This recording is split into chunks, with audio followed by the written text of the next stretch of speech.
far away. That's where my heart is turning ever. That's where the old folks stay.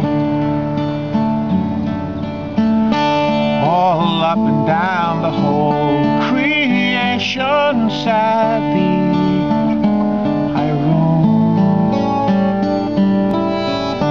still longing for the old plantation and for the old folks at home.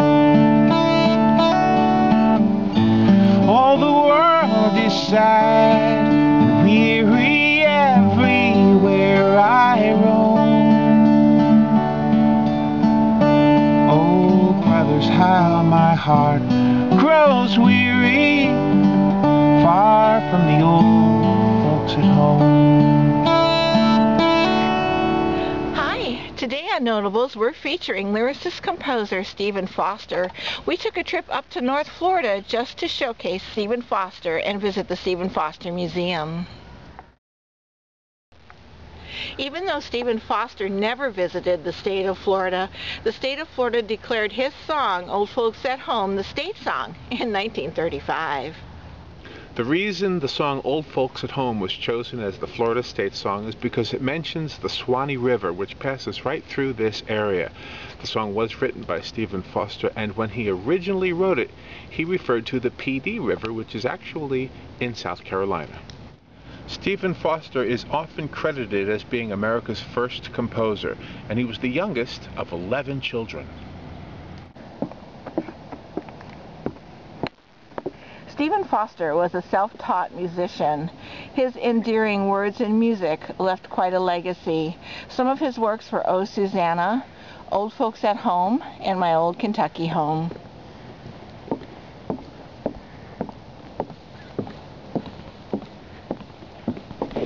Stephen Foster wrote his first song when he was 14, called the Tioga Waltz, but it wasn't published until after he died.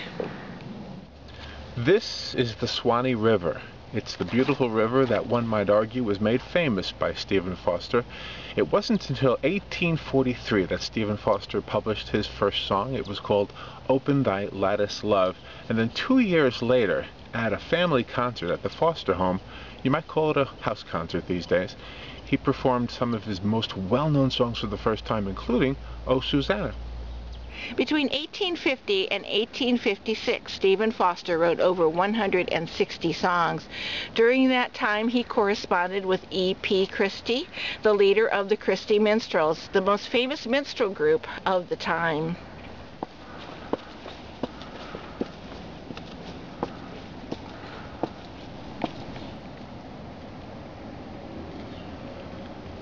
E.P. Christie struck up a deal with Stephen Foster that was a win-win for both of them.